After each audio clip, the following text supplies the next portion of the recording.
Tuesday night, February 15th, 2022. I'd like to thank everybody for joining us for this joint workshop with the Norwalk Common Council and the Board of Education.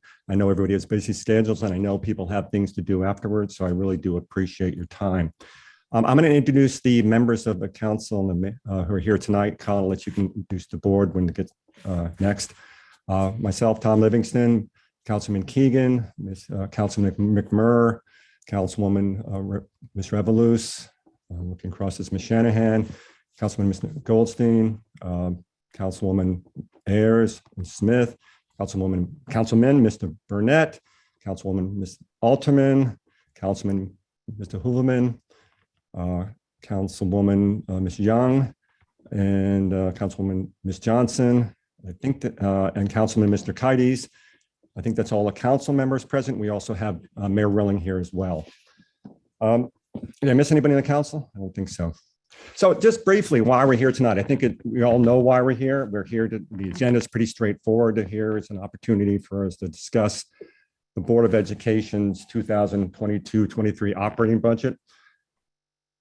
That's an easy one, but I think we're all here for the bigger picture. If I look back at the bigger picture of why we're here, we're all here because we all care about Norwalk. We all care about all of our residents. We care about the citizens. We care about the students. And I think it's really important that we keep that in mind. We're all on the same team. We've all worked hard to be here and we all care so much about the city. So before I turn over to Colin, I just want to talk a little bit of how we're going to proceed tonight. We're going to start with a brief presentation by Mr. Asami, the budget, and then we're going to open it up to questions from members of the board and the council. We have until about 7:10 at the latest. 7 probably is an ideal spot because there are other meetings to go to. So anyway, with that, Colin, over to you. Thanks, Tom. And I think you said it very well about the fact that we have very much shared and similar goals tonight. I know that sometimes this process can seem a little long and sometimes a little tiring for those of us here, but particularly for folks observing in the public.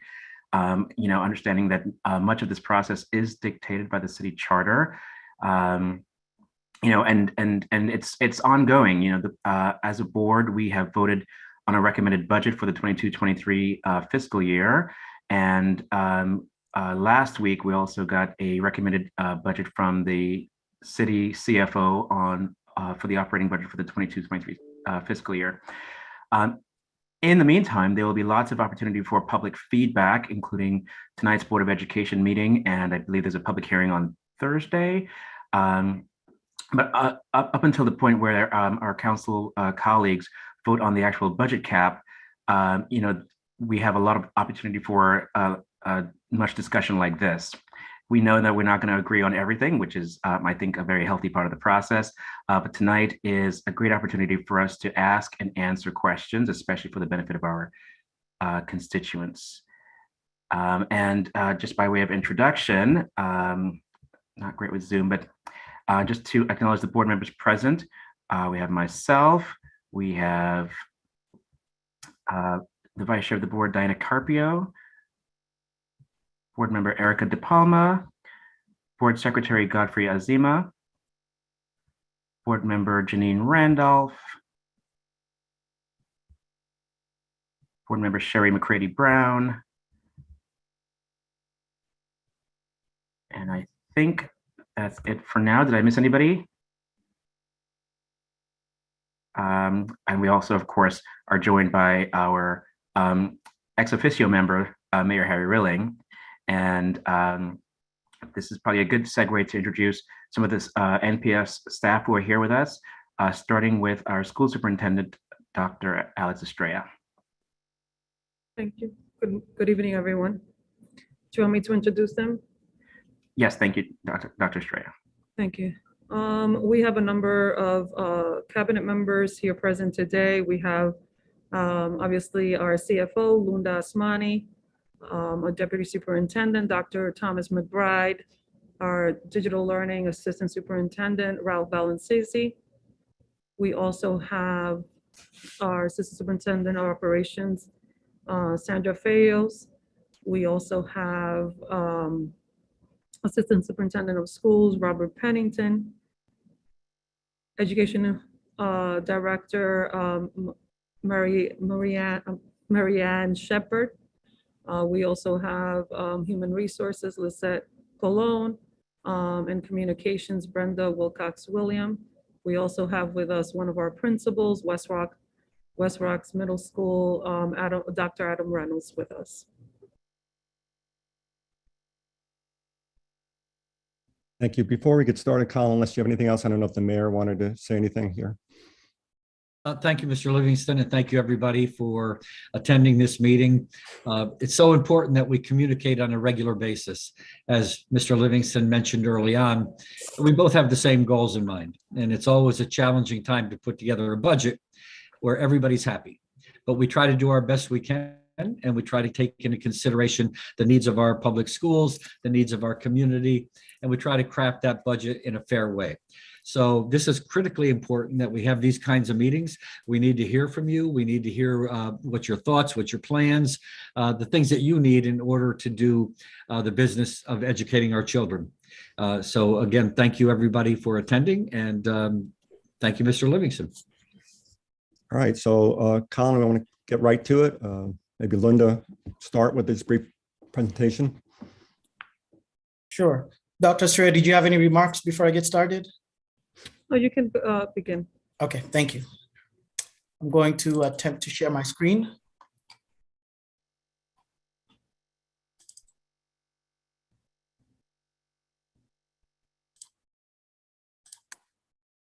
Can you see this? Yes. Perfect. That worked. Okay, well, obviously, thank you all, members of the Common Council, members of the Board of Ed, and together with my fellow colleagues on the Board of Ed side. I wanted to kind of walk you through briefly on the process of the budget and where we are now, and what we ask of the Common Council and the Board of Ed. We did ask for some questions leading up to this, so part of my slides will be addressing some of the questions that we received from the Common Council and from the Board of Ed. But I thought I would start basically by just providing some background, because there was also a question on the process of developing the budget. When the Board of Ed develops the budget, we begin earlier than our colleagues on the city side. And so we have a 5-step process similar to what the city has. We begin by putting together a pro forma, which is a starting point for a budget. We look at where the current budget is, and we start off with zero. We assume a forecast for wage negotiations that we know of, any contractual increases that we're aware of, and we incorporate those into the pro forma. Once we have the pro forma, we start engaging our departments, and our departments give us feedback based on initiatives and programs that they request to do through the budget year. Once those requests are put together, the superintendent sits together with committees of the Board of Ed to start crafting her or his recommendation on the budget. At that point, typically what happens is, as it is in any budget, the requests are higher than the resources available, and we begin that initial phase of reviewing, and there are some adjustments that are made to the request before it becomes the superintendent's recommended budget. And the superintendent does put her recommended budget in consultation with the Board of Ed and the various Board of Ed committees, but then that board does get together and approve a budget that is then sent to the city as the formal request of the Board of Ed. You recall that this year we started the process early. We had the intention of approving our budget in December, but because of those ongoing negotiations, the Board of Ed felt like they needed additional time, and they actually tabled the approval of the budget in December and approved it in January, which is when it was submitted to the city. So it goes through the city process, which is where we are now. There are various stages of the city budget. Eventually, the Board of Ed budget does get approved by a cap is set, the Board of Estimates and the Common Council approve a budget, a number for the Board of Ed, and then that number eventually comes back to the Board of Ed, and then we have a process of reconciling what the initial request was of the Board of Ed to what the actual approval amount was, so that we then approve a final budget either during the month of May or the month of June. And so that's essentially how our budget process starts. So we begin a little bit earlier than our colleagues on the city side, and we do have a reconciliation piece at the end of the process, depending on what the recommendations of the city are to us. So in going through that process, we do make some adjustments going through this process as information gets updated. Here are some examples of what my colleague last year, Tom Hamilton, made as we went through that process. There are some numbers that fluctuate. Typically this time of year, we don't quite know what the health insurance numbers are. We get an estimate. Ever since the city and the board moved to the state plan, we actually have the same advisor. The person that gives us our health numbers is the same individual that gives the city their numbers. So we begin working with those initial numbers, and then as the numbers get refined, we make the adjustment. So for example, last year in going through this process, I believe it was around March or February, we did get some revised health insurance numbers, and the Board of Ed was able to lower their initial request by about $2.1 million, just based on those updated revised numbers.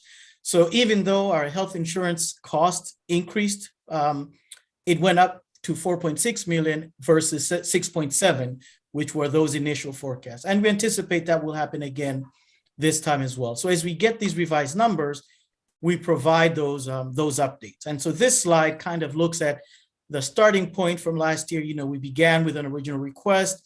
We had about a 5.6% increase. You'll see that we received a reduction in the premiums of about $2 million, and that request was adjusted. And so we will continue to go through that process all the way to the end until the final budget is approved and we do a reconciliation of the budget. So focusing now on the FY23 budget, obviously the budget that's been submitted and requested to the city, all funds, the local fund, the grant fund, and the food services fund. The grants and the food services are independent of city funding, but we show them collectively because this is the total cost of educating our children. And so this is the budget that was submitted to the city. Obviously, a big percentage of this is locally funded. In terms of the grants, you know, the city, the board has historically always received grants, unlike similar to any other boards. This year obviously is unique because we've all received these federal stimulus dollars. But if you take those stimulus dollars aside, the typical grant budget on the Board of Ed, and I highlighted some big items, we typically receive 5.3 million as part of the school readiness program. These are funding quality school access, preschool access. We are a priority district, so we receive some grant funds towards priority districts. We also receive an excess cost reimbursements for specialized learning students. We are an alliance district, so we receive alliance grants, and then also our Center for Global Studies at Brian McMahon also receives a grant there. The purpose of showing this slide is to show that these are dollars that we receive that we do not have to levy taxes for. So we're not dependent on taxes, but they're school expenses nonetheless. But we do have partners that help us alleviate the burden of educating our children from the taxpayers. So this is looking at specifically the FY23 budget request. The initial, we call it the base, although we have received feedback. When we say the base, we don't mean the base in terms of the minimum budget requirement. Whatever is funded will make up that minimum budget required number. But this was just our way to segregate the entire recommendation into three major buckets. So the first bucket is what we refer to as the base budget, which is about a 4.5% increase. You'll recall that last year, as we went through the budget, there was a percentage of the budget because of the reallocating city-funded costs to Esser costs. We move those costs out. And so this budget within that 4.5%, this is just that base, not including any of those costs that were currently funded on the Esser fund. So this is just looking at that budget year over year based on what was approved. We've had discussions about the Sono incubator and the Sono neighborhood school. The capital side is making its way through the process, but we also have discussed about how we plan to begin that school and initiate that school through the incubator model. So we separated that out just to kind of show the portion of that. And then obviously we've had discussions about the Esser funding. So we included that in this.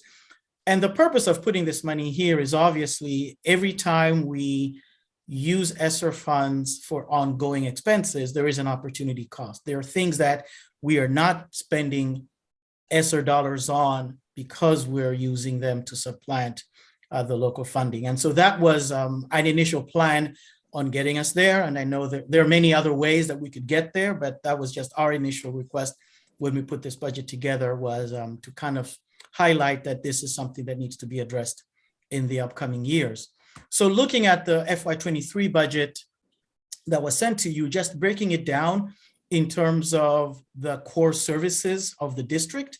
And this is looking at that base budget again, not counting the Sono incubator, not counting the Esser portion of the budget, just that initial 4.5%. You'll see that 85% is geared towards classroom and school services, which includes student support, instructional staff, busing, counseling services.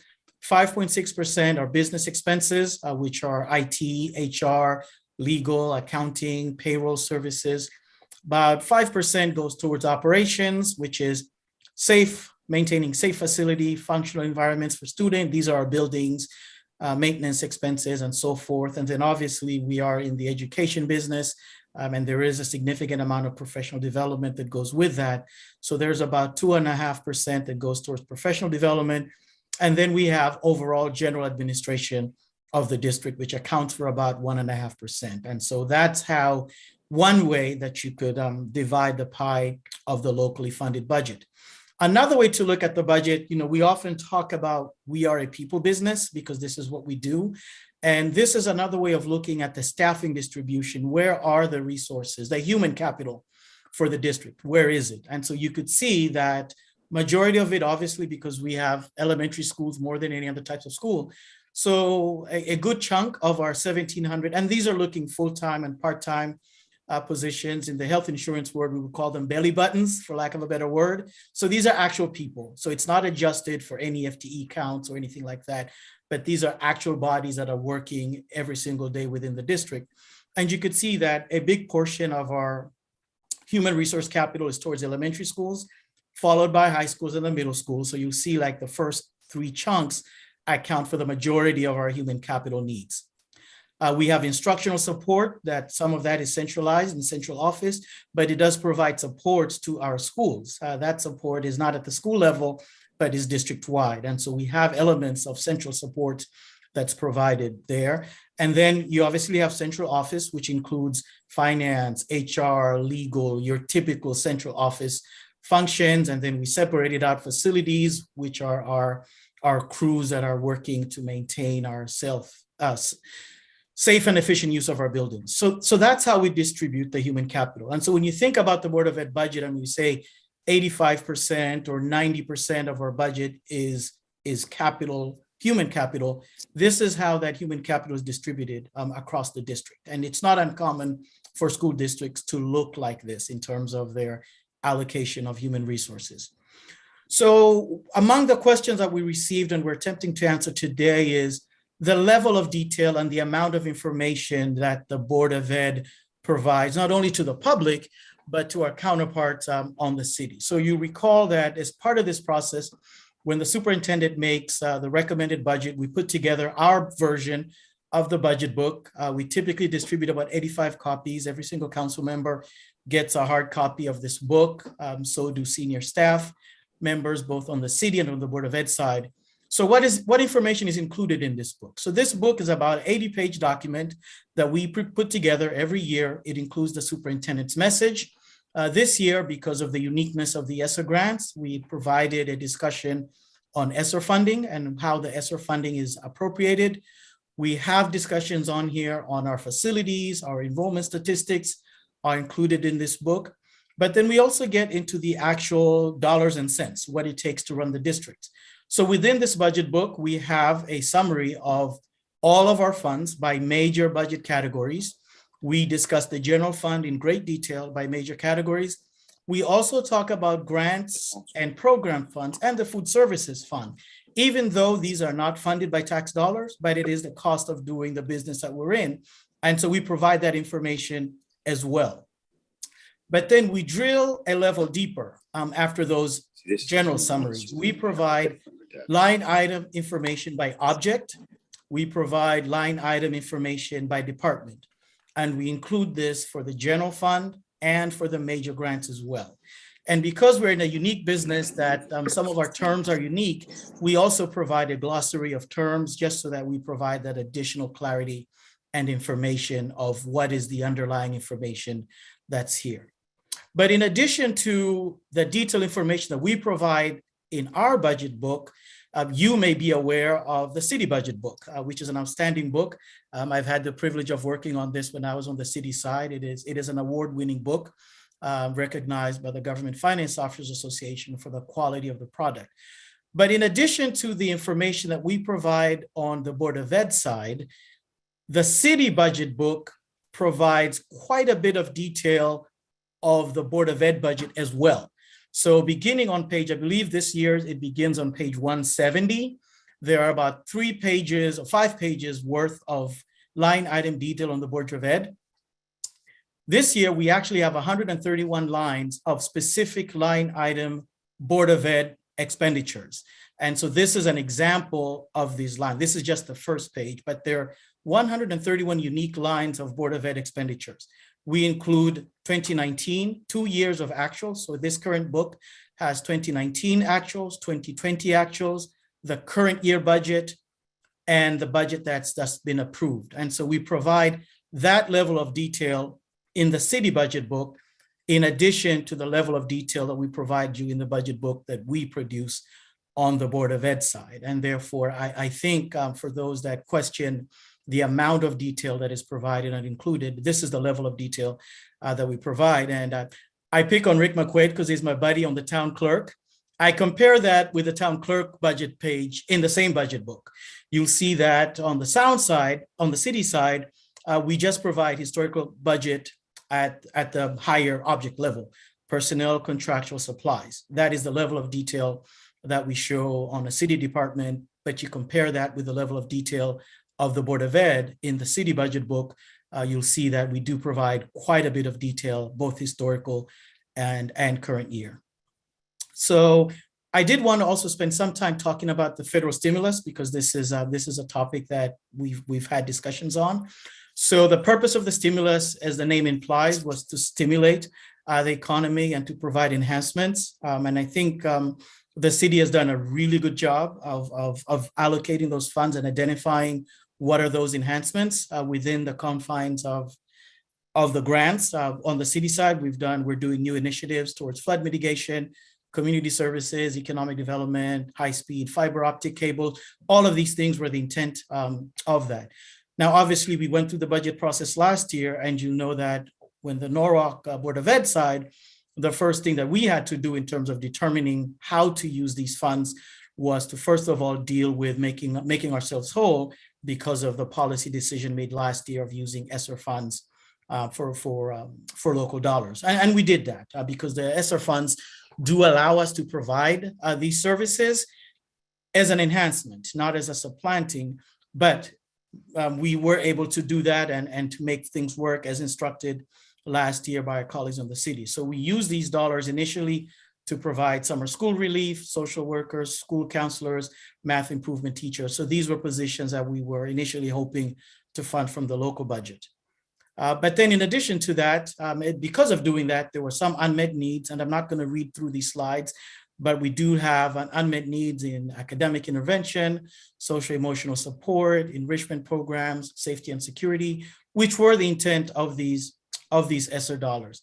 So at this point, Dr. Reynolds, if you could speak briefly, I know you and I had a discussion about some of the intervention that's going on at West Rocks and how you're able to leverage some of these dollars, and then I will conclude my remarks and then pass it on so we can have joint conversations on the budget. Dr. Reynolds, please. Well, first, thank you for the opportunity to speak in front of this group, this joint group. I truly appreciate having a voice in this conversation. I've been asked, and really the purpose of my comments from my perspective is really how important interventionists are regarding literacy and math, and what we've done at the building level to kind of leverage those positions to make sure we're meeting the needs of all of our students. We started with looking at data, as I'm sure all of you do. What do the kids need? Where are our kids, right? So at West Rocks, I'll just speak specifically to our students and looking at MAP and SBAC. 2/3 of our students at West Rocks out of 720 are below grade level in math, 2/3. 1/2 is below grade level in reading, literacy. That's a large number out of 720 students, which is the largest middle school in Norwalk Public Schools. Working with Dr. Estrella and the team at central office, they prioritized making sure we had a literacy and math specialist, improvement teachers, which had a shared position not only in supporting teachers, but also students in tier 2, tier 3 intervention, as well as supporting teachers and how to really leverage their tier 1 strategies and tier 2 within their regular ed classrooms. The district prioritized one, at least in each area, math and literacy. We as a building didn't feel like that was enough. Beth Amaral, who's my assistant principal, and I really, spoke, and then our leadership team, which then we brought to the SGC. And well, out of 720 students, if 2/3 are below grade level in math and 1/2 are below grade level in reading, one person, can they really reach everybody? I say, throwing a rock into the ocean, right? We need more. So we prioritized our funds and made sure that we had more interventionists than just one at every grade level. But this wasn't easy. We had to adjust our funding, make decisions, hard decisions, based on the positions that we had. Thankfully, we have an SBB, which allows us to prioritize what's important to the school based on our mission and vision, bring it to the SGC, and then make a community-wide decision. So we ended up having 6 improvement teachers, 3 ELA, 3 math, 1 grade 6, 1 grade 7, 1 grade 8 in each area. So we have 6. That's not easy, and that doesn't come as extra. We felt it was that important, so we can have an SRBI process. Those people were not familiar with it, scientific research-based intervention. And outside of Connecticut, it's called RTI, Response to Intervention, which really identifies the strategies in literacy and math. We target the students who are below grade level with gaps, and then identify them, measure progress, and cycle through. There's anywhere, we're touching base on a regular, all the time, but on anywhere from a 4, 6, and then an 8-week cycle. So we've prioritized that at West Rocks. Again, specific to the budget, I'll step back. Last year, we had a few retirees. So we needed to be creative and understand, all right, there's a finite amount of money. So at the 6th grade level, we looked at the projection from the district and the city and said, all right, that was our lowest projected total number of students. And instead of rehiring another person who's retired, we we transitioned that position into an improvement teacher. So right now at West Rocks, one teacher is teaching 2 sections of math and 2 sections of science because she has a K-6, kindergarten through 6th grade certification. The class size goes a little bit higher, yes. However, we prioritize the need for that interventionist, and there was only X amount of dollars. On the 8th grade level, the same thing. We had a retiring teacher. We had to be creative in how we were going to offer robotics, whether it be after school. And we then said, all right, we're going to use this money for an improvement teacher and an interventionist because it's that important. We also worked with our central office and finance, and we are a Title I school. So because this is, we have access to some of those funds, we had to utilize any monies we had to make sure we were able to hire our math and our literacy interventionists. They're difficult decisions, but we think it's really important, and we thought it was really important that we had not only our teachers trained and supported, but also our specialists and interventionists working with our highest needs students. Just to conclude, we're halfway through the year. We are in the process of our mid-year check-ins as far as our evaluation process, and part of that is looking at our NWEA. The majority of our ELA and social studies, because they also have a literacy-based goal, informational text, for those people who are savvy and look at state data. Informational text is really an area that many kids struggle in. We have between 50 and 60% of our students, again, initially over the last week or so, have already made their yearly progress according to the NWEA projected growth goals. I'll just cite specifically earlier this morning, Beth and I, or my assistant principal and I, met with our math grade 6 team. They cited our math interventionist from our grade 6. Her name is Anna Hallett. Oh my goodness, she's fantastic. She was a game changer. That was it. They identify strategies, they have a skill, and then they circle back around every 2 weeks with not only the students, but how they're making progress. So I can't speak highly enough about what these interventionists do in our school. I know it's difficult, and some of those difficult decisions are made at the ground level as supported by central office and hopefully, and as well as, the grants in the city. So at this time, I'll turn it back over to Mr. Asmani. Thank you for the opportunity to speak. Thank you, Dr. Reynolds. And in the interest of time, I am going to wrap it up. I do have these slides that I could share. I think we've had plenty of conversations. I think where we go from here is obviously we understand, as the mayor indicated, and so did you, Tom, that this is an ongoing process. We are somewhat at the beginning of the process. I think moving forward, as we go through this process and we start setting initial caps on the budget, we would just ask that the Common Council allow us the opportunity to continue to have these discussions, and in setting the cap, provide some flexibility to those entities that are still involved in the decision-making process before setting the final cap. And with that, I will stop sharing my screen. And I think we can, I'll toss it back to you, Tom, to kind of lead us through the remainder of the time that we have together. Thank you for the opportunity to share. Great, and thank you for sharing. I appreciate the presentation. I'm going to ask council members who have questions to raise your hand, and I'll just sort of pick randomly. Go through as many people as we can. We have about an hour, so let's see if we can get through as many questions as possible. Who would like to go first? McMurray, your hand came up first. I'll go with you first. First, I just want to say thank you to everyone for attending this meeting. I think it's super important that we all come together and collaborate. And I'm really looking forward to continuing our conversations beyond tonight. I know you had mentioned specialists, and I was wondering how many staff members are currently being funded by the Esser funds and how much that includes in terms of what will have to be moved over back to the operating budget.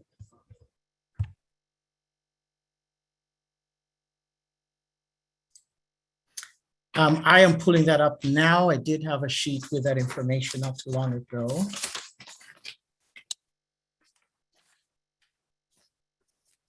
And if you give, oh, here it is. So currently under the Esser funds, we have about 103 teachers that are funded using grant dollars across the board, reading, social work, math, counselors. Obviously, we have some health, nursing, and some special ed teachers. And so that's how many we have funded through Esser. And so at some point when, the Esser funds do go back, we do have to engage in, and now some of these, I will preface, some of these were would have been funded in the local budget had it not been for the 0% funding. So these were moved over, but there were some enhancements, like Dr. Reynolds mentioned on the reading and the intervention. These are things that weren't there before, but was a need to address some of the learning losses resulting from COVID and just general needs within the district. Thank you. Do you have a number what that looks like by any chance, or could you get that to us at some point so we can get a better idea? A dollar number? Yes, I can get that to you. Thank you so much. Just following up on that question, how many of those employees are contract employees that are just there for the duration of the Esser funding?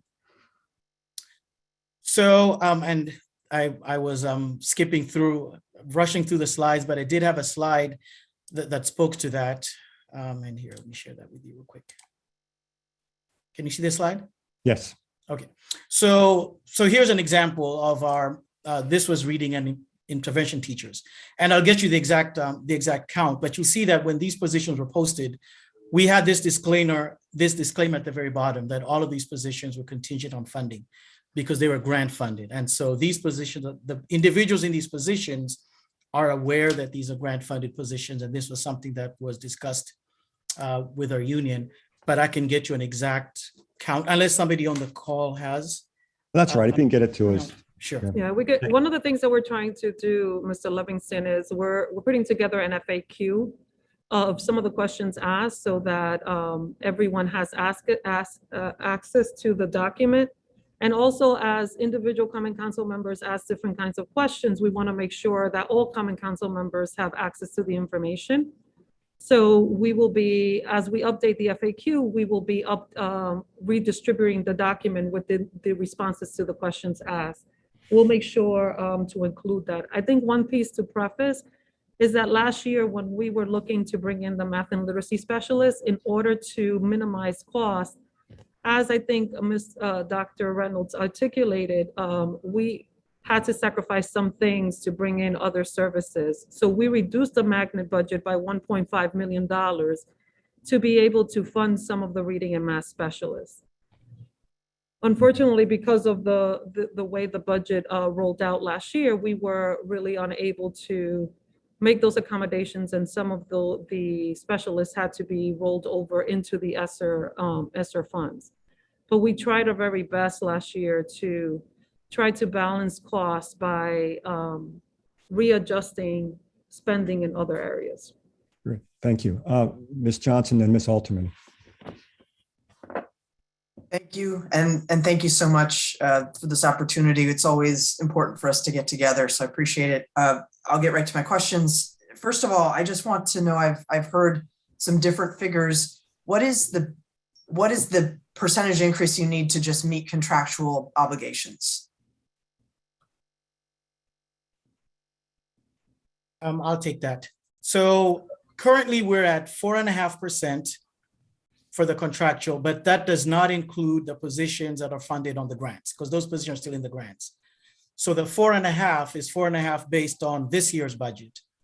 With those intervention positions that we've just discussed that were funded on the grant side, for now, those are still on the grant side. And therefore, if they remain on the grant side, this year we would need 4.5% for the contractual, but next year we would have to make a decision on what happens with those positions, both the enhanced positions and the existing positions that were grant funded because of the way the funding shaped out last year. Okay, I've heard a 3.2 number. That is erroneous, right? That you're telling me it's 4.5 is the number to meet all of your unionized contractual workforce? Correct. So I think in my first slide, I shared that the base budget was 4.5%, and then we had 0.9% if we do the Sono incubator, and then there was the portion for the Esser, 50% Esser. But the base is 4.5%, which is our contractual salaries and contractual expenses, operating expenses. Thanks for clearing that up. I do have one other question, but I'll defer to the chair if I can circle back. Why don't you ask it right now? Sounds good. Thank you, Chair. Appreciate it. President, I should say Livingston. So in looking at the specialists, as you know, I've advocated for that and for the social emotional piece. And I know that our students need it more than ever. But I'm looking at the math and I'm seeing salaries that are north of 200,000. In my math, it was 228,000, but that's just my math.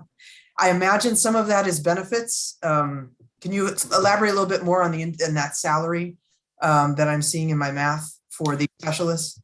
Sure. I'll start by asking what page of the budget are you looking at, so I can answer your direct question. Going off my notes, I'm looking at. I apologize, but I'm looking at your recommended budget, but I don't have the page number in front of me. Okay. Ideally, and I believe this is consistent citywide, when we include personnel costs, it is salary plus benefits. And so I'm not sure. I have my budget book here. If you could reference me to the page. Well, I can perhaps I try to find that when my colleagues are asking questions. I guess what I'm getting at is what is $200,000 seemingly like, is that what we're talking about, including benefits for these specialists? Does that sound about right to you? I think I would defer to Lizette or Dr. Estrella on that. I think it depends on the individual because by contract, it depends on the years of service the individual has, and that will determine where they fall in the pay scale. and then plus the benefits will determine their final salary. So that number fluctuates depending on the years of experience of the person being hired for that particular role. Okay, thank you very much. And if it's helpful, Tom, if I can just pop in real quick, because I think Sure, go ahead. this was a question that I just wanted to say that, came up in our board discussions as well. I think part of what I was curious about was how the decision was made to assign certain positions to the federal grant.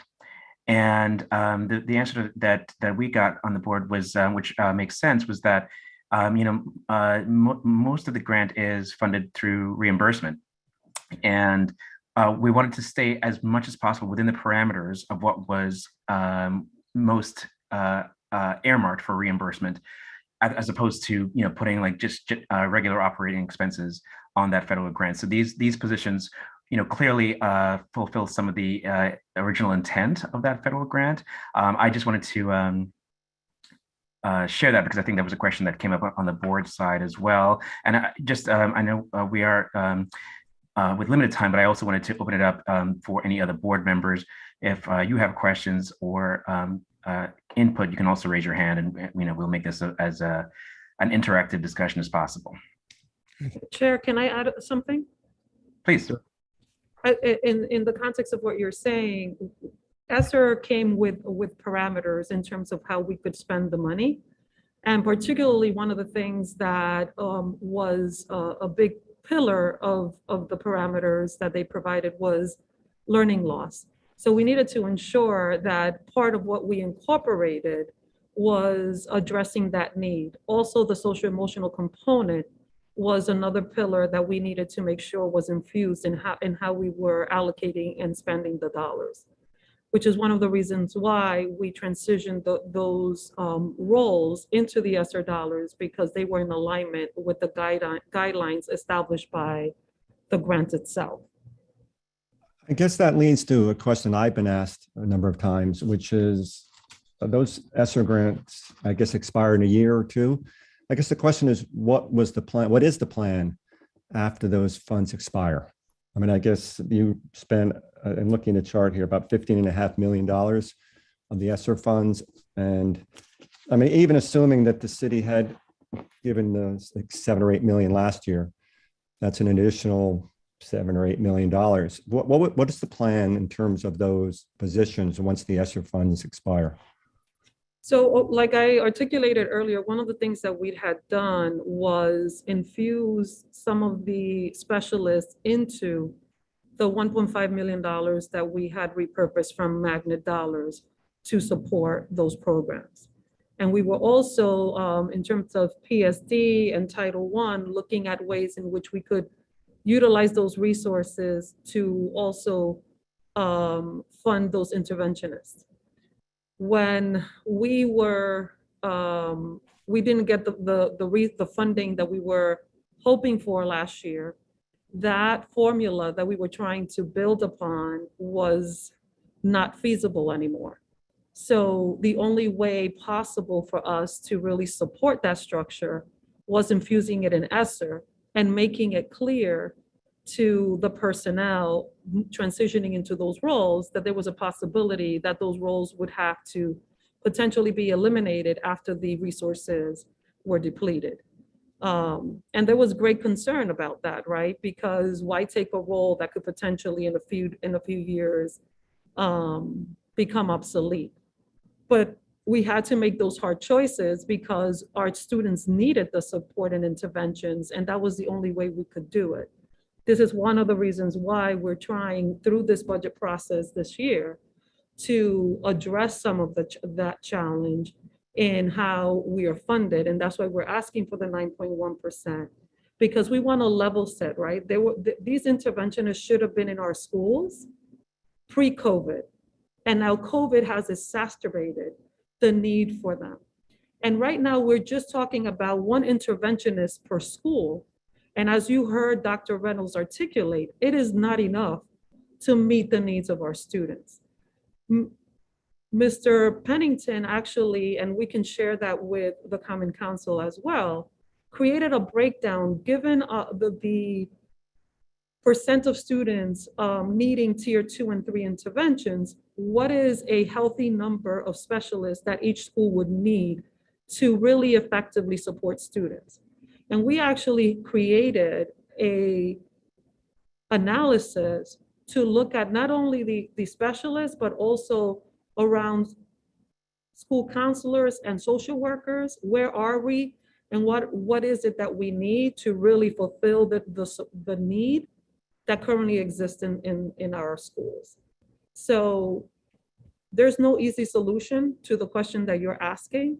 It was something that we've been trying to mitigate, one by realigning resources. And last year we were hoping that as we mapped out the budget, we could continue to scaffold that. This year we're asking for 9.1% in order for us to be on track and being able to maintain the programs that we desperately need for our students, particularly now, given their experiences, the hardships that they've encountered. The social emotional component is pivotal. And in terms of learning loss, instructionally, there's a lot of work to be done in order to bring them to the level that they need to be. All right, thank you. Ms. Alterman and then Ms. Revelos.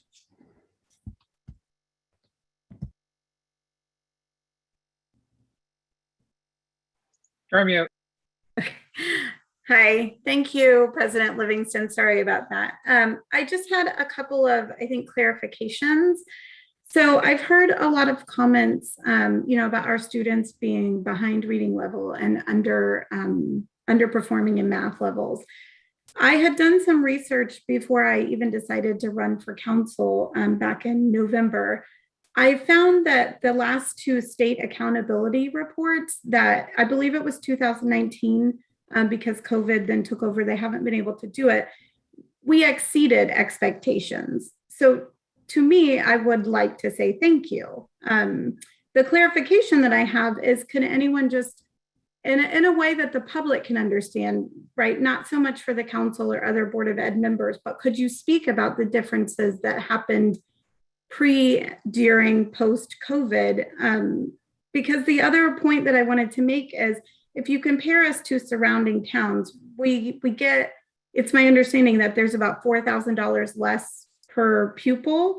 So if you do the math, that ends up being about $100,000 per classroom every year, less funding. So to have that much less funding and to overperform the surrounding towns, I think is amazing and something to be celebrated.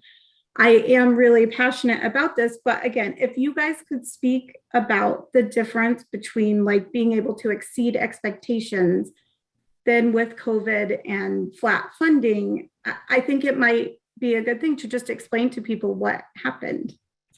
So I think that's a multi-layered question.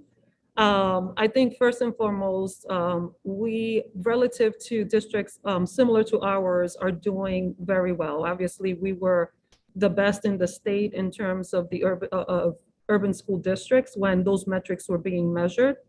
Last year, when we looked at the state accountability metrics relative to Stanford and other districts similar to ours, although we experienced significant learning loss, we were to par to other districts similar to ours. I think a lot of times people compare us to districts that are very different from us, and that's part of the challenge. We are not a homogeneous district. We are quite heterogeneous in nature. We have a very diverse student population. And some of the surrounding districts that we're sometimes compared to have a pretty homogeneous student population. And I think I have to preface that at the onset. One of the things that, you're going to say something, Heidi? I'm sorry.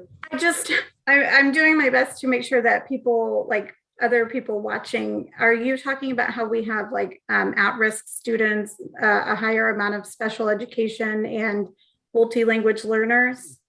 We have we have a really diverse student population. One, in terms of ethnic demographics, in terms of social demographics, in terms of different subgroups, either multilingual learners, students with needing specialized services. So we have an array that when you look at percentages across different districts is higher than some of the districts that people tend to normally compare us to.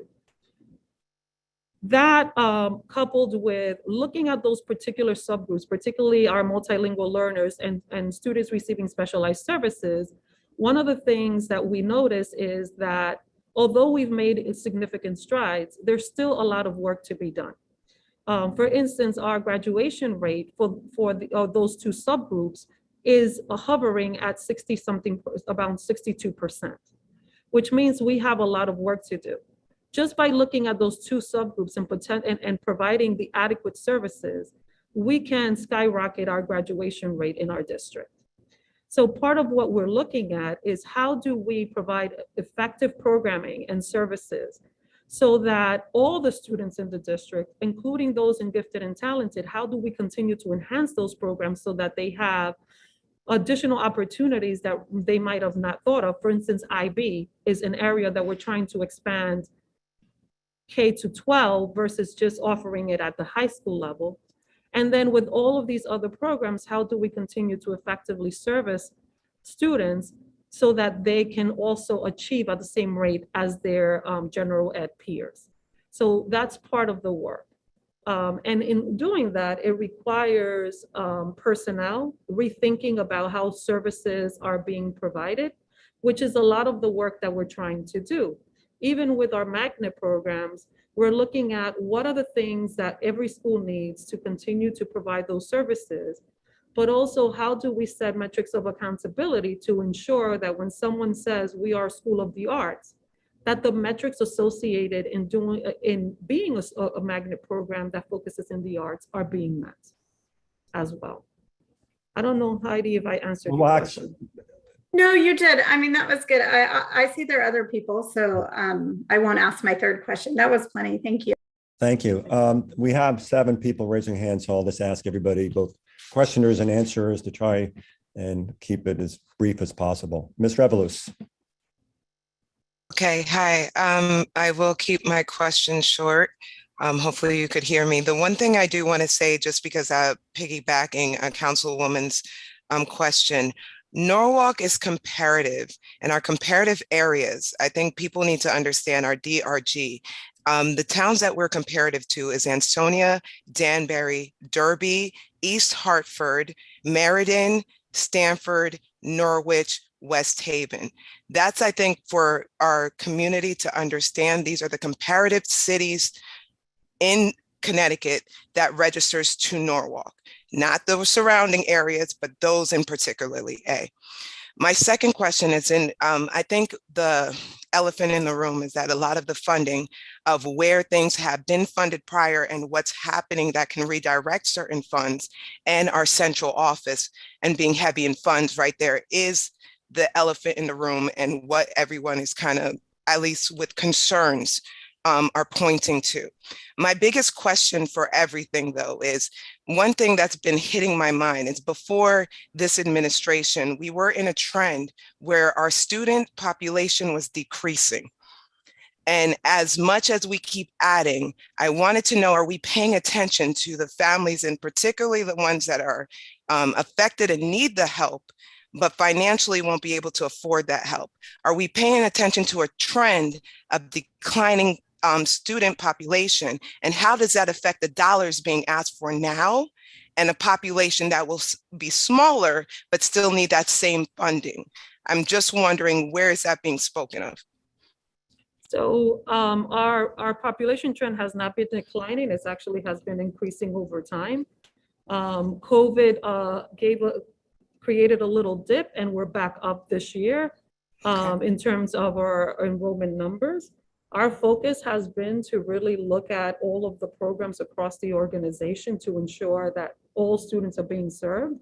And I think I articulated earlier also repurposing funding to ensure that where we need the additional supports, we are infusing them.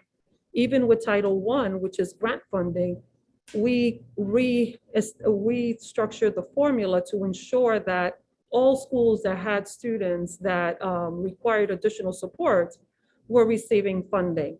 and that it wasn't only focused on a few schools within the organization at large. Okay, I'll leave that question there. I could go a little bit further with that, but there's a lot of people asking. I'll leave that right there. Thank you. Mr. Burnett. Yes, thank you. I have a kind of somewhat of a two-part question. Reference was made earlier to last year's reduction to the magnet schools of $1.5 million. So my first point is, did those reductions take place, or were they reinstated using Esser grant funding? So that's the first part. And the second part of the question is there a listing or a schedule available of programs or initiatives that have been sunset from last year to this year, or even a reassessment in terms of the expenses needed for programs and initiatives? I might have overlooked that, but I have not seen any piece of information that shows any reductions that have been made as it relates to programs and initiatives. So with the magnet component, those were utilized to fund the specialist. So the funding was repurposed, and programs that have been shifted, or like you called sunset, have then, those funds have been utilized to create new programs that we've needed to support students, particularly around social services. We needed to infuse additional, but obviously we were limited in terms of how much we were able to do. And right now we're also working with our community-based organizations to look at ways in which we can continue to enhance those services given the funding restrictions we currently have. So just so I'm clear, so the $1.5 million reduction that was planned did not take place. Is that correct? It did happen. It was the 1.5 million reduction in magnet funding was repurposed to address the specialist need in the district. Okay, thank you. Mr. Hooverman. Thank you, Mr. President. I've got a few questions. I'll try and first I want to talk a real brief enrollment. I'm looking at the enrollment numbers, and I'm seeing that you're really only projecting a 46 student increase in enrollment for 22-23. Is that correct? Am I reading that correct? I don't know what document you're referring to. Well, I'm looking at your enrollment on page 6, facilities, seat space, enrollment 22-23. And if I'm looking at that right, I see actual as of 10/1 is 11,459, projected is 11,505. So that's what we're looking at, projected enrollment from your demographer for next year, correct? Correct. That's a 46. I don't know what document you're looking at, but if it's the slide that the Well, I'm looking at the pie chart magazine that we get sent. Okay. This document, which is the only document that we have. Mr. Asmani was referring to the budget book earlier that has all the drill down numbers. We don't have those drill down numbers yet. We haven't seen any of those numbers. The only thing that I have is what Ms. McCready Brown is just holding up right there. So that's what I'm basing that number on, is a 46. Excuse me, David, we did get the FY 2022-23 BOE approved operating budget. That's what I'm looking at, this Okay. right here. Okay. Right. Yeah, that's the book that I'm pulling this number out of. Now, so we're looking at projected 46, and if I look at years past, the projections and the actuals have been actually, fairly considerable amount lower than the projection, which seems to be the traditional trend that we're seeing. So that's one question, or one point that I want to make. So Mr. Asmani referred to, it's a 4.5% base increase. Then you have the Esser fund makeup number that you want, and then the incubator school at 1.8 million, and that's where we get to this 9.1% number, correct? But if I'm looking at this correctly, I'm reading this, the contractual obligations from a staff standpoint is 2.2 overall for teachers, paraeducators, administrators, and then other employees is a 1.4. So it's really 3.6 gets you to the contractual obligations for this budget. Am I correct? And I'm pulling that off of page 2 out of the superintendent's remarks. Are you also including medical? I'm looking at what fringes? is in here. I'm looking at that as it says contractual wage increases of 2.2, and then overall Norwalk teachers, and then paraeducators, administrators, custodians, nurses, and other employees will contribute a 1.4 increase over last year's budget. Is that, am I reading those numbers correctly there?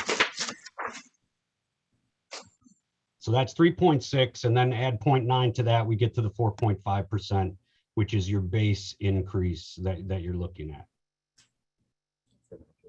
David, as you're talking, I'm going to pull up the driver's number, which gets us to 4.5. If you give me a moment, I'll get back to you. Yeah, that's good. Yeah, I'm gonna make a complete jump shift now and go to page 32 on this document. And it's a rental of buildings. I see we're down $76,000 from last year. Then how does that reflect the family center, which I know has a year-to-year lease? And then in the next 2 lines down from there, we have construction services, which is repairs, maintenance, and refurbishing, and that's flat. But I know that building needs a fit out that's costing money. Now, is that all coming out of the Esser funds over the next 2 years?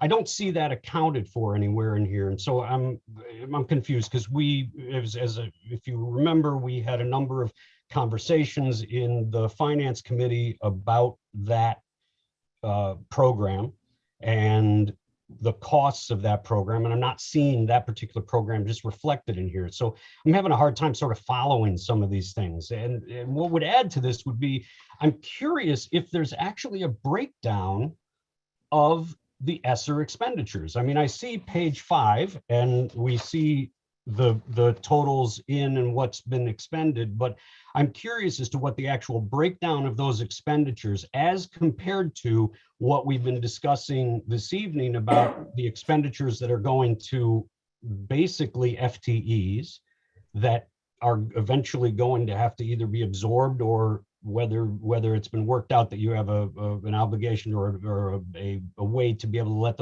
the people go if their money isn't there. I'm not quite sure how that works, but what those expenditures actually are compared to the budget. I mean, do we have those numbers? Can we see those numbers? Do we know those numbers? Yes, we do. I'm pulling them up now, Dave. All right, great. Thank you. That's really all I had that I'm curious about. I'd love to see those numbers. And Dave, so I'm clear, the curiosity is the math, being clear about it, just having it add up, because I want to make sure we don't move away from the need that all the programming meets. Well, there's need, and then there's the numbers, lining up so we understand what the need is. I mean, if you're ultimately saying you've spent X amount of dollars out of grant money to cover FTE positions that you're want to see those positions move on, you're asking for $7 million to cover the Esser expenditures, part of the Esser expenditures right now. I'm asking what those Esser expenditures are that we need to cover. Are they one-time costs? Are they contractual employees that are on a 2-year contract that are going to expire? Or are they full-time employees that we need to consider and look at long-term obligations? So I would like to see how that breaks out. I'm not seeing that in this document.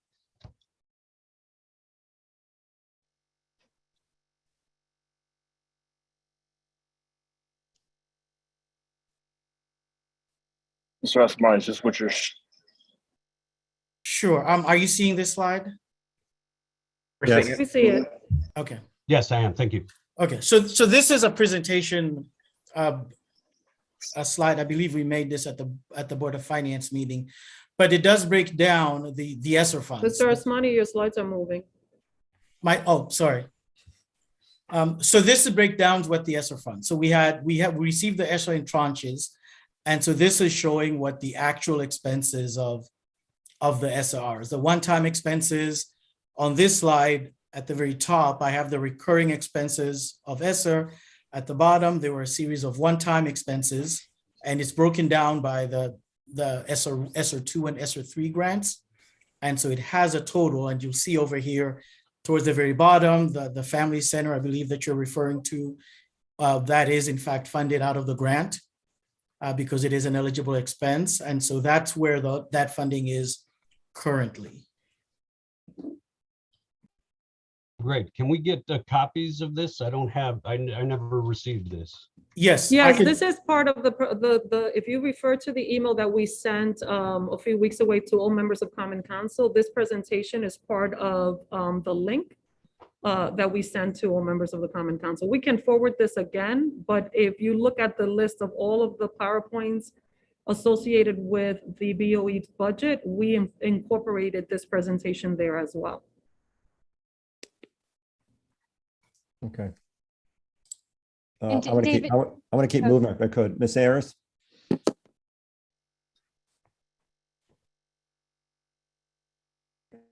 Okay. Thank you, President Livingston. I think my question this evening, I have several questions, but my question really is on the slide that you shared with us about the incubator. The question is, as it has been proposed to us, is there any possible way of doing the incubator without doing it how it is proposed? As us on the city side, we haven't even purchased land. We haven't broken ground. So we do not know how long it is for that building that's going to be up and running. So to propose it in this budget already, when we don't even own a parcel of land to put it in, is a little preemptive for me. So the question really is there any way other than the way that which it has already been proposed, can we do the incubator? At this point in time, there is no other way. I know that some people were suggesting placing it in other buildings. We don't have facilities that have the space to actually incubate a school. One of the things we wanted to do for South Norwalk is to limit the amount of transportation associated with which our students had the hardship of experiencing for a number of years in South Norwalk. In successful incubating programs, we start small and we build 1 year at a time, giving the opportunity for the city and the BOE to work collaboratively with the state in finalizing the process so that the new building could be built. We, based on our calculation, built enough cushion room so that if there are any delays, we could still continue to grow and expand the program over time. But as we promised to the South Norwalk community, one of the things we want to do is deliver quality. And we want to also take into account the impact that the new South Norwalk school will have in enrollment number distributions across the organization at large. And we want to make sure that we do that in a gradual manner so that other schools don't have to shift programming in a drastic way and they can do it gradually as we're growing the new school, but most importantly, that we establish a school with a really strong culture and instructional practices, because we're taking our time, one grade at a time to do that. So is the position, and just because I want to make sure that I am clear, is the position that if we do not have an incubator, the school is not, for some reason, going to be as successful as our other schools? That is not what I'm implying. What I'm saying, what I'm talking about is what the research has shown as good practice in doing it effectively and well. And one of the things that has come up a number of times in conversation with many members of the South Norwalk communities, including some of the people, the representatives there, is that they want to make sure that the South Norwalk school is not shortchanged. So we want to make sure that as we're building the program, that we're well resourcing the program to provide the students in the school what they need to be successful. And in order to do that effectively and do that in a manner that will benefit our students and families and build the relationship with the community that's necessary to establish a strong and good school, we need to create the school gradually, not in a one-shot process that would have a drastic impact in not only the school itself, but the surrounding schools as well. Okay, thank you. My other question, and I will keep it very brief. I've heard over several weeks, different presentations, certain language being used. The language of stewardship has been used. The language of we are short on resources is being used. I'm a little confused from a parent's lens, and hopefully someone on the Zoom can help me. If we are trying to be a good steward of what we have, if we are in a resource crisis, why do we continue to spend in a manner that seems as if we're not in crisis? I think we, both Common Council and the BOE, as well as the city employees, need to kind of have a refocus on exactly how much we can. As a parent, I want our schools to be funded to the best of their ability, but I do realize that we do not have unlimited resources. So is there any possible way on what has already been proposed, that we could take a second look and trim it just a little bit, just for the overall aesthetics of the budget? Before we even engage the board in conversation, and then as we continue to have ongoing conversations with the board, we continue to trim and realign resources at the point in which we presented it to the board for final approval, and we present it to you. So wherever we were able to reduce costs in ways that would not negatively impact the learning experience of our students, we did.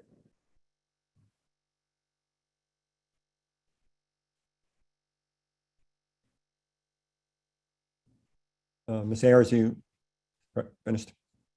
My last question was just with your increase that you have proposed today, how much of that increase will be seen in the SSB budget or the school-based budgets? How much of the increase will actually trickle down into those school-based budgets? Mr. Osmani, you want to provide context in that area? Yes, I'm going to share a screen here of the budget drivers.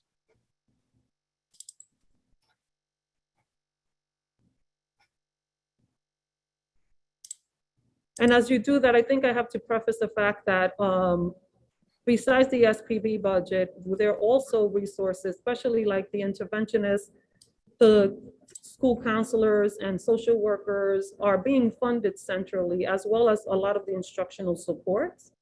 So in addition to the SPB number, we have to take into account also those other elements of support that are being centrally funded, as well as taking into consideration special education services and the services to meet the needs of our multilingual learners that are not necessarily in the SPB budget. I think the other factor that we need to speak about, and Mr. Pennington, can you speak a little bit about the special education services and COVID-related increased expenses that we've had to endure to effectively support our students this year and next year? Sure. I mean, I think that in terms of special education supports, we have partnered with a lot of external agencies to help support makeup services and to support in the building level. We currently have from a specialized learning team, we have a total of 6 administrators that support buildings. That's 3 for our 12 elementary schools. That's 4 per building. We have 1 administrator for middle schools, which is 4 middle schools, and we have 1 for high schools. We also have 1 that supports our related services, but we have partnered with Presence Learning for related service supports. We have partnered with different agencies just in terms of staffing to bring in extra supports. And these have all increased our funding. We've also seen an increase in some of out-of-district placements that have occurred. And these are all different funding sources that have been impacted for our specialized learning. But we are being creative in supporting our schools to support all of our students, but there has been an increase in that realm. Mr. Pillington, thank you. So just on that minute, thank you for that, sharing that information. But the slide that was shared, I may have used the wrong jargon, and I apologize. When I'm talking about the school-based budget, I'm not talking about the base budget. I'm talking about the money that is allocated to each school that allows them to have some wiggle room. I don't know if I'm using the correct terminology. If I am not, I do apologize. I would like to know what is the increase of those budgets. We understood your question. We were just giving additional context so that all members of the Common Council have a sense of the complexity of funding schools and the resources, because it's not just based on the school-based budget in terms of providing the resources to students. Did you find that slide, Mr. Asmani? Actually, let's not go back to the slide. If you want, Mr. Livingston, we can forward the information to the Common Council. Could you please forward it? Yes. Because we have the slide with that information. Is that all right, Ms. Ayers? Okay. Absolutely. All right, thank you. Mr. Goldstein, then Ms. Shanahan. Thank you. I want to follow up a little bit. President Livingston had a good question earlier about what the overall feeling is on the spending of ESSER funds, and sort of what the future plan is. So I think it'd be easiest to break this down into 3 parts. 1, how much of current ESSER 1 funding has been spent already? Has it all been spent? 2, once you are, and I can see through the presentation that the superintendent referred to earlier that the funding for ESSER 2 includes 32 reading, writing improvement teachers, numerous other facilitators. It seems to include a lot of employees. So my question is, what is whether there is a strategic plan that the district has, that the Board of Education has, once the ESSER funds run out? Because just saying, oh, I guess, let me stop there and answer those 2 first. I think if you're talking about CARES Act and ESSER $1, those funds have been depleted. You are a new member to the Common Council, but if you were following us for some time prior to, we spent most of our funds making sure we set mitigating parameters to ensure the safety of our student first and foremost during the peak of the pandemic. So we had to hire additional personnel so that we could have all of our elementary school students in person full-time, 6 feet apart. And in some cases, having one paraeducator in a classroom and a teacher in another to make sure that students could continue to have their learning experiences in the school. We also had to spend funding in having bus monitors for an extended amount of time to ensure that social distancing was occurring the way they needed to. We needed to allocate funding for additional busing because we had a limited number of students that could be accommodated in a bus in order to allow for the social distancing. There was a lot of PPE, HEPA filters. I'm not disputing that. No, you asked the question, so I'm just answering how the resources were initially utilized. In terms of the funds for ESSER 2, the funding has been used to bring in the personnel around social, emotional, and intervention that we needed to support the personnel at large. And your question also asks, what is the strategic plan around supporting that? Well, initially, our strategic plan prior to what happened last year was to repurpose resources to bring in those interventionists and specialists into the program. When we were not provided the resources expected, we then had to pivot and transfer some of those providers into the ESSER grant in order for us to balance the budget.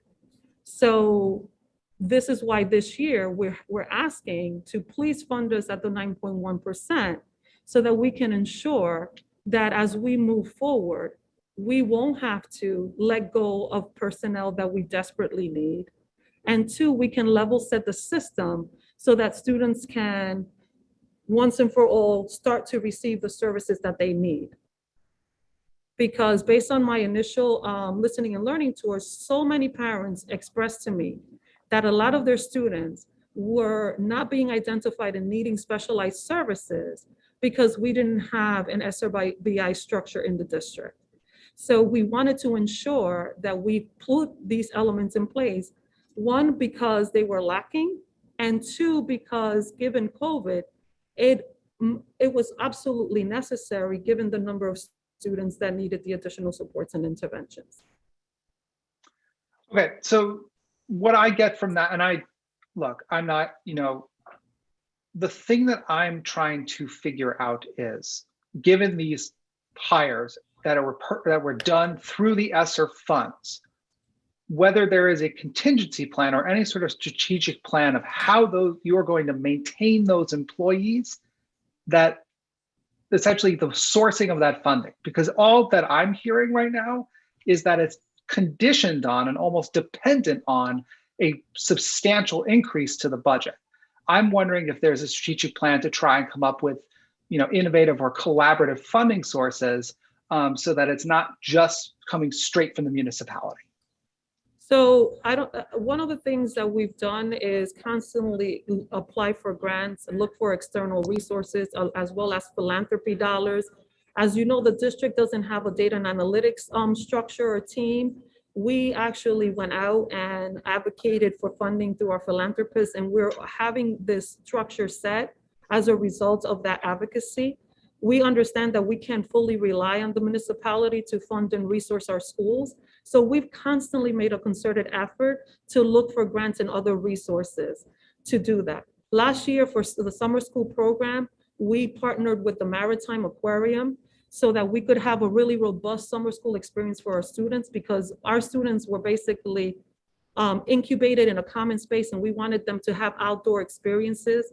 And we were one of the few districts that got granted that grant, and we were able to save money because of this resource. So all in all, we constantly look for external dollars so that the burden of the work doesn't always lie on the taxpayer.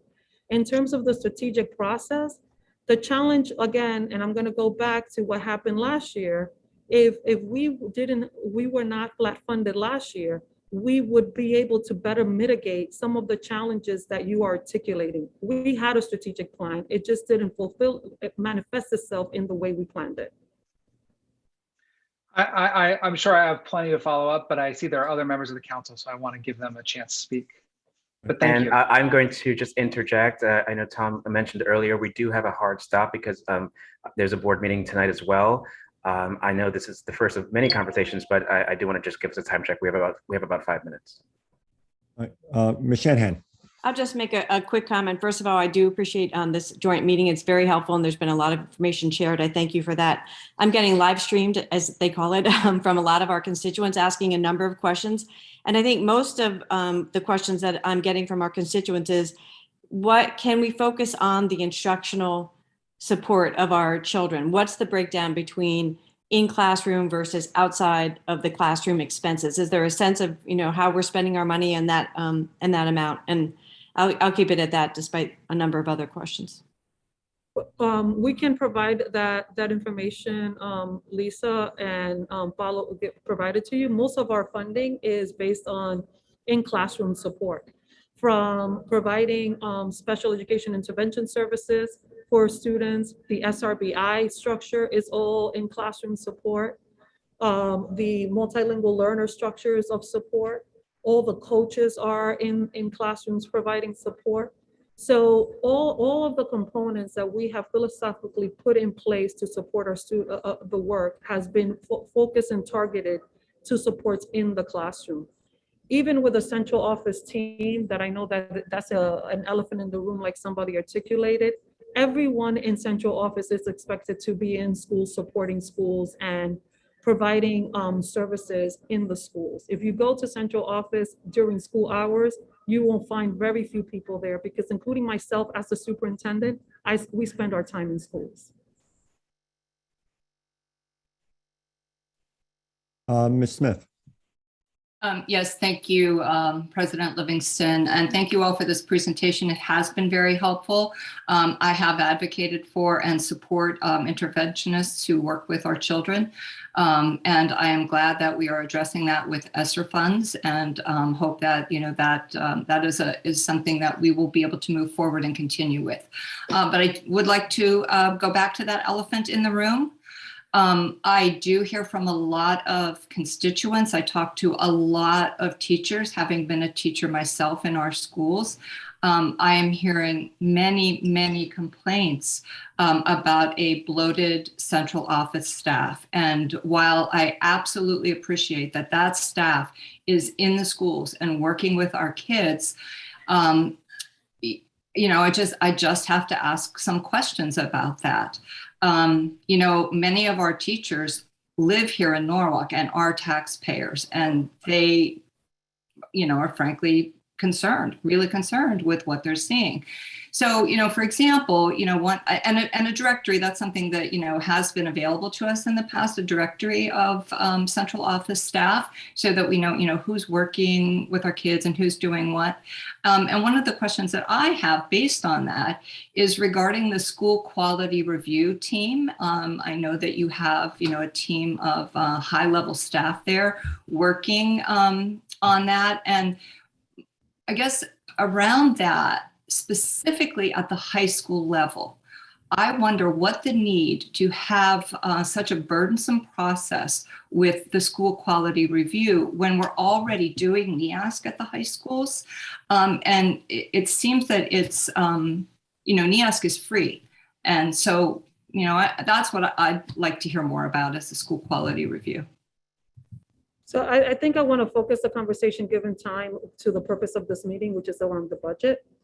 I think in terms of central office staff and what you articulated as the elephant in the room, when we reorganized central office, we kept the numbers equivalent to what was before. I think the difference that people are observing now is that people are in the field and not in the office. So in the past, people were not accustomed to having people from central office supporting and ensuring that the processes and priorities set by the strategic plan that was approved by the Board of Education is being put in place, particularly around curricular supports and different elements of that nature. The SQR process is a process to ensure that we're effectively implementing the priorities set forward by the Board of Education within the strategic plan. And it's meant to be a process to provide support and provide feedback in the areas that need to be enhanced. As you know, the high school process only happens within several years, and it doesn't provide ongoing support that allows cycles of school improvement. And if you look at the research, the way that we improve schools is by engaging in cycles of improvement, something that wasn't happening within our school community, and something that is instrumental, particularly because we have such a diverse student population, that we're honing in to our practices and ensuring that we're differentiating, improving our instructional strategy to effectively support our students, particularly because our student population has been ever evolving. And our teachers also need to evolve and shift practice to meet the needs of the diverse student population that we have now in Norwalk. Thank you. That's very helpful. I appreciate that. Colin, do we have time for one last question? I think the briefest of, I'm not cutting our discussion short, but I know some of us have to get to. Yeah, I know. Nora, is your question quick? I don't know. Yeah, I was gonna say, I don't know that it's quick, but maybe it's a good place to end. So I actually wanted to step back a little bit and ask the board members, you know, the superintendent mentioned a little bit that she had started a review to actually articulate sort of the total number of ideal, you know, intervention, reading and math intervention specialists.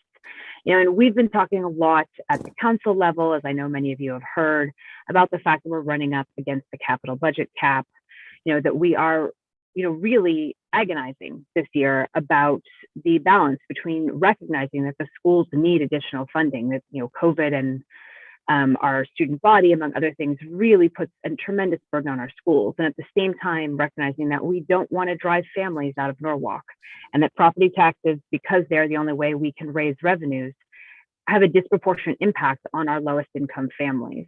So the council is really struggling between these two extremes and struggling with our fiscal realities of a shrinking available space in the capital budget. So what I really wanted to hear from the board is, can you give us some sense, over the next 3 to 5 years, are we closing in on sufficient funding? Are we acres away from sufficient funding? Where are we in the spectrum from?